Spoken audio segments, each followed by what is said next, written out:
This is GM Word of the Week, and I'm Fiddleback. Gemstone. One of the things we have to say for Dungeons & Dragons is that the name of that particular fantasy adventure game is, at least, pretty honest. The game is pretty much exactly what it says on the can, so to speak. The heroes of the game spend most of their time descending into dark underground catacombs, dungeons, and fighting all sorts of mythical monsters like, dragons, just to pick one example. It's as much truth in advertising as you're going to get from a game these days. What the heck is Sekiro anyway? What does Shadows Die Twice mean? Heck, it's a From Software game. The only thing dying in that game is the protagonist. And they're going to die a heck of a lot more than twice, so we appreciate that Dungeons & Dragons is nice and clear about its gameplay. Clarity is very valuable. Of course, the name Dungeons & Dragons does leave out one very important facet of the core gameplay. You descend into dungeons, fight dragons, and take their stuff. We're guessing they couldn't come up with a word that starts with D and ends with getting rich? Dungeons & Dragons and dough? Speaking of which, have you ever wondered why bread and dough became synonyms for money or wealth? Well, it dates back to the 19th century. Bread was, of course, a staple of the working class diet. Well, honestly, it's a staple of the human diet, and it's been so for ages. So it was common to refer to working as earning one's daily bread. But in 1851, a clever brother of Yale University's Alpha Sigma Phi fraternity substituted the word dough for bread in a column in the fraternity's newsletter, the Yale Tomahawk. And it appears the clever wordplay just caught on. Speaking of clever wordplay, let's go back to the end of our last episode. See, if you didn't notice, or if you just decided to start listening to the podcast at this very episode, we spent the last couple of episodes talking about precious metals and coins. Exactly the sort of stuff heroes expect to loot from the dragons they kill in the dungeons. But those aren't the only treasures heroes expect to find. And as they say, all that glitters is not gold. Well, when we say they, we mean Shakespeare. Though Shakespeare actually said all that glisters is not gold in his play The Merchant of Venice. But in his day, glisters was a synonym for glitters. And in truth, he was restating an old idiom from a much earlier age. For example, Chaucer once famously said, "It is not all golde that glareth." And before him, in the late 1100s, a French monk wrote, "Do not hold everything gold that shines like gold." And there was a Latin quote, "Non omne nitet aurum est," which may have come from Aesop and roughly means not everything that's bright is gold. Heroes' gems and jewels are frequently found mixed in among the gold and silver and copper of every dragon's hoard. And that leads us to the word game we ended the previous episode on. Let's talk about carrots, purity, weight, and carob seeds. Now, you might have heard the word carat, that's C-A-R-A-T, in relation to both gold, as in 14-karat gold, and in terms of gems, like a 1-carat diamond engagement ring. And this can be very confusing because those two measures are measuring very different things. But it's less confusing if you live in the United States of America. Because in order to clarify the confusion between those two different measures, which we will talk about in a moment, in America, we spell and abbreviate them differently. The fineness, the purity of precious metals is measured in carats with a K, an abbreviated KT. The weight of gemstones is measured in carats with a C, an abbreviated CT. Let's start with fineness of gold, or any other precious metal. Fineness refers to purity, as we mentioned in the last episode. That is, if you have a lump of mostly gold, how much of that lump is actually pure gold, and how much of that metal is something else? It's the proportion of the pure metal to the impurities. and it's generally measured in parts out of 24. So 24 karat gold is 24 parts gold to 0 parts anything else. 18 karat gold is 18 parts gold to 6 parts something else, and so on. Now, there is another way to do it in common use, and that's to express as parts per thousand. So 24 karat gold is actually 999. And that's not referred to, by the way, as carats with a K or a C. That's just referred to as fineness, or abbreviated fine. In the quick parlance of assayers, such gold would be called 3 nines fine, which just means that a lump of gold is 999 parts gold and 1 part something else. Notice that even pure gold isn't completely pure when you measure it like that. That's because it's actually pretty near impossible to completely purify gold, or anything really. The purest type of gold that can be regularly produced is produced by the Royal Canadian Mint for commemorative coins, and it is 999.99 parts gold to 0.01 parts not gold. They call that 5 nines fine, 999.99. The purest gold ever produced was produced in Perth in 1957, and it was 6 nines fine, 999.999. So why is there this weird carat standard that's parts out of 24? Where did that come from? And why is it called a carat? Well, as near as we can tell, that 24-part thing goes back to the Roman Emperor Constantine in 309 CE. Now, if you remember from our last episode, the Romans mostly used silver for their coinage. That's because silver was what they had. But the Romans also won a war against Carthage. Eventually.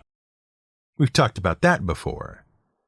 Now, the Carthaginians controlled much of the Iberian Peninsula, that's where Spain is today, during the time of the Punic Wars.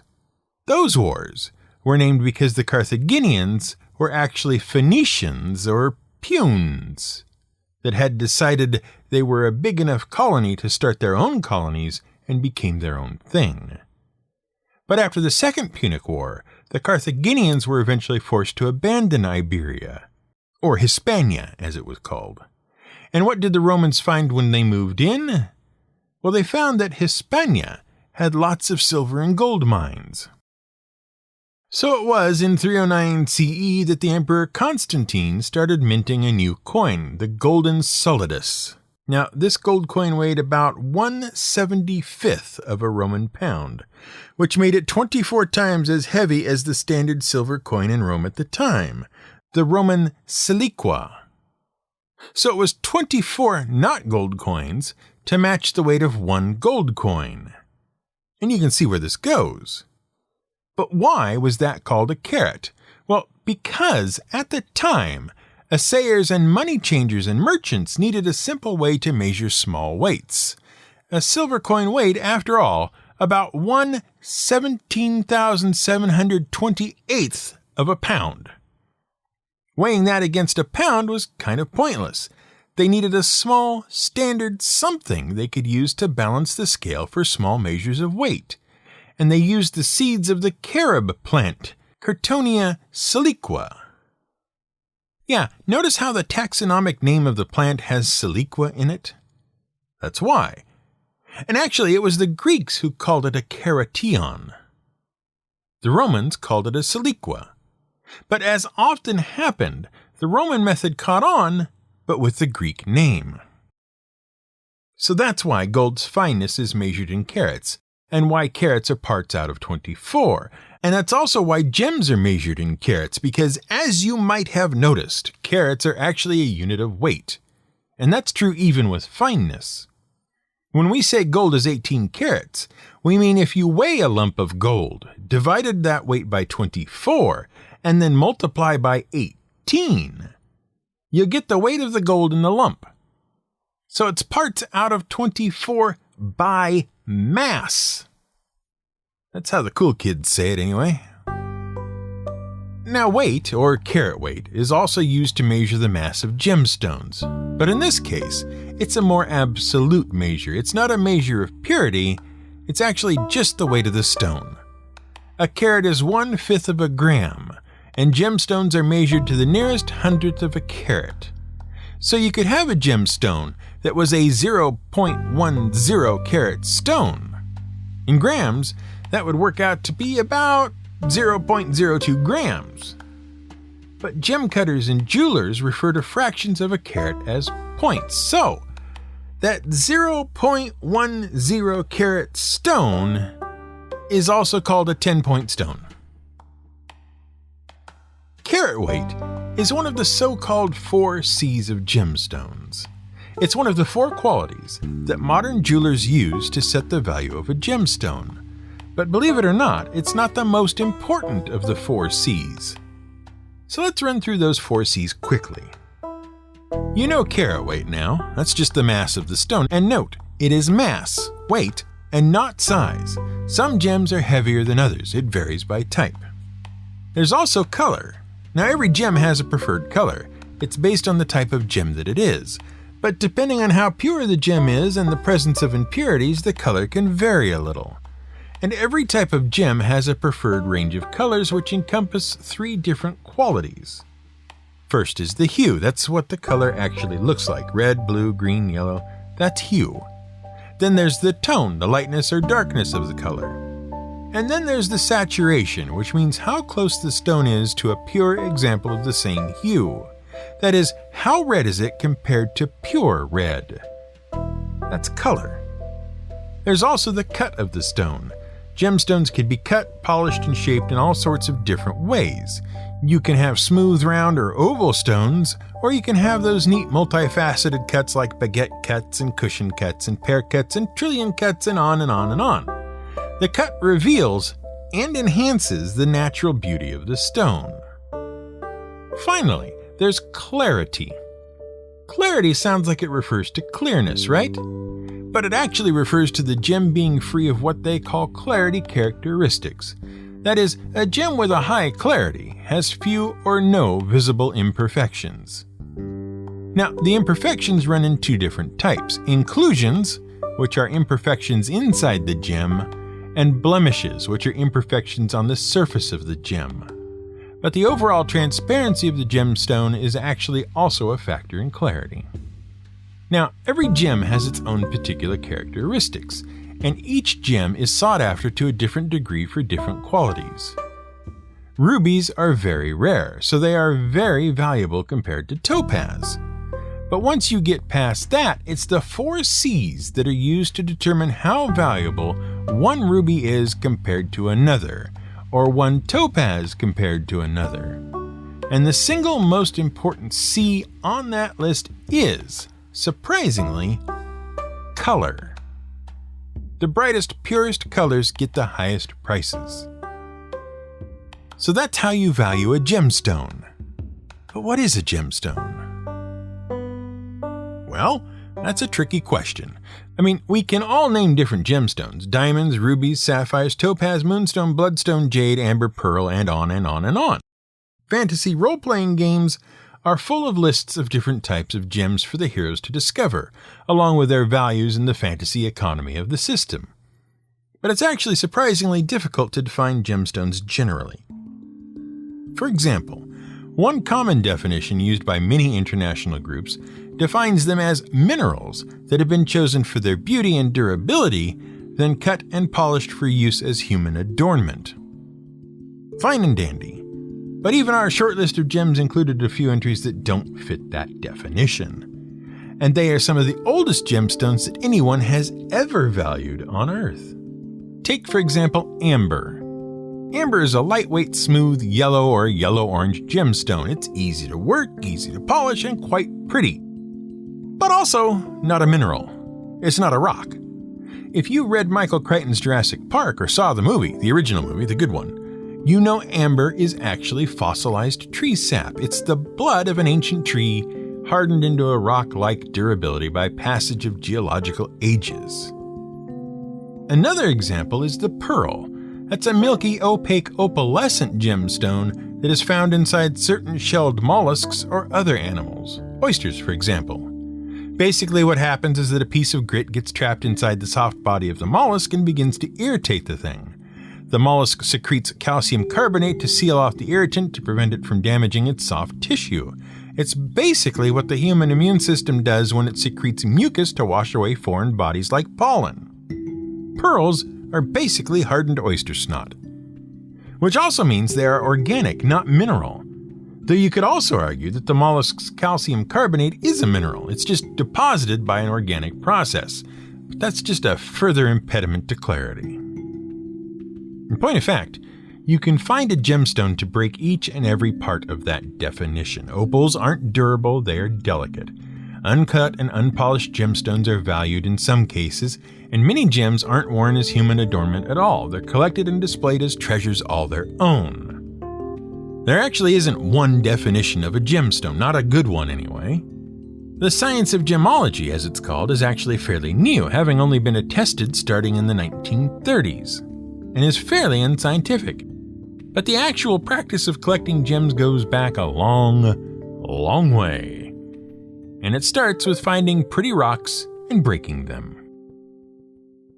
All over the world, different groups of ancient peoples came upon particularly beautiful natural rocks, or rock-like things.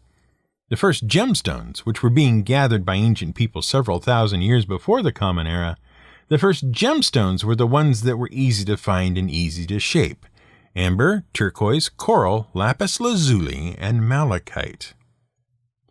And different peoples treasured different stones based on what was available. Amber was common around the Baltic Sea and in southern and eastern Asia. Turquoise, a sky blue mineral, was prized by Egyptians, Tibetans, Persians, and native North Americans. Coral, another organic mineral, was worked in India and northern Africa and in America, at least in the coastal areas. Jade was very popular in China as well as among the Aztecs and Mayans, extremely so. Of course, the story of jade also illustrates some of the problems with talking generally about gemstones. See, jade is a very durable mineral that can be polished to a brilliant shine. It's normally associated with a bright green color, but actually can come in all sorts of colors: lavender, yellow, blue, black, red, orange, even gray. Because it was so durable, it was very useful in tool use. Axe heads and stoneworking tools made of jade have been discovered that are over 5,000 years old. But it was also used for adornments. Buttons and brooches, pins, talismans, and so on were all made of jade. But in 1863, a French chemist studying the mineral made a very interesting discovery. There's no such thing as jade. Or rather, there were two different things both being called jade, and we later discovered he was wrong. There are three things called jade. Three different minerals that look similar enough and have similar enough properties that they could all be mistaken for each other. He identified two, which he called jadeite and nephrite. And later it was discovered that what he called nephrite could also be broken down into two different, easily confused minerals. There was actinolite and tremolite. Interestingly, later on, archaeologists noted that the Chinese craftsmen had a pretty discerning eye. They'd noticed that some jade was better than others. It was easier to work, but harder and more durable, and it had a brighter sheen when polished. It came from the region of Burma, now called Myanmar, and they loved it over all other forms of jade. So they did notice the difference somewhat. Rubies and sapphires are another great example of the hodgepodge nature of gemology. Rubies and sapphires are actually the same mineral. They're made out of corundum, which contains aluminum and oxygen, but different impurities in the corundum create different colors. A red corundum is called a ruby. Any other color corundum is called a sapphire. Heck, some red corundum is called sapphire if it's got too much purple in it. Ruby has been particularly treasured throughout history. It was once called the king of gemstones. It is extremely hard. The only harder gemstone is diamond, and rubies can be polished or cut to a beautiful fiery luster. In fact, in the era of Dungeons and Dragons, diamonds shouldn't even be on the market. See, diamonds had their heyday back in the 4th century BCE, when they were discovered in India. They were prized particularly for their ability to engrave metal, as well as for their beauty, and they were believed to have medicinal powers. They were traded heavily between China and India along the Silk Road, and then, well, the diamond mines in India ran out, and no one had found any other diamonds anywhere. And then, a lucky teenager named Erasmus Jacobs found a pretty pebble along the banks of the Orange River in southern Africa, which turned out to be a 22-carat diamond. That was in 1866. Prospectors found more diamonds, including a massive 85-carat deposit in the region. And suddenly the diamond rush was on in Africa, and boy did they ever find diamonds. They found lots of diamonds. Africa was lousy with diamonds. And so the gem went from off the market to back on the market to actually pretty dang common. Diamonds quickly went from being sought after by the elite to being overlooked in favor of other rarer stones, including the extremely rare red ruby. Diamond mines lost a lot of value, and so, in 1880, Englishman Cecil John Rhodes was able to buy up most of the diamond mines in Africa. He then formed De Beers Consolidated Mines Limited. The value of diamonds was still very low, but with the world's diamond supply mostly under the control of one company, they could limit the amount of diamonds going to market, and thus the price started to creep up. And then in 1947, De Beers hired the N.W. Ayer advertising agency to create an advertising campaign that would push diamond values back up, and up, and up. That was the beginning of the Diamond is Forever campaign that introduced the idea of the diamond engagement ring. Nowadays, almost 80% of all engagement rings worldwide contain diamonds. So the value of the diamond over other gems is actually a pretty modern thing, even though it's reflected in D&D treasure tables. Something else that tends to get depicted in D&D that shouldn't be? All those beautiful multifaceted gems. See, the thing is, you remember those 4 C's? They're all modern. Well, modern-ish. Because actually cutting gems into beautiful multifaceted shapes, that's really hard. Before the mid-1400s, gems weren't cut. The best that could be done was polishing. Gems were polished into rounded or domed shapes called cabochon. The softer, easier to work ones could be drilled or bruted. Drilling is the practice of fracturing a gem by hitting it with something hard. Bruting is the practice of grinding the gem surface smooth. But lapidary, the process of working, forming, and finishing gemstones, that only got started with the development of sophisticated grinding wheels in the 1400s like Idar Oberstein in Germany. Until then, most gems were polished and engraved pretty-looking rocks, or rock-like things. Cut and clarity just weren't an issue. Just like clarity still isn't, and will never be, an issue in defining gems or modern gemology. Or in the names of our favorite games. After all, gems are valuable because they're pretty, and games are valuable because they're fun. And that's why it's always the gem's color that wins the day. This has been GM Word of the Week. It's written and researched by The Angry GM and produced by me, Fiddleback. You can support us on Patreon at patreon.com/GM Word of the Week. You can find more at gmwordoftheweek.com and theangrygm.com.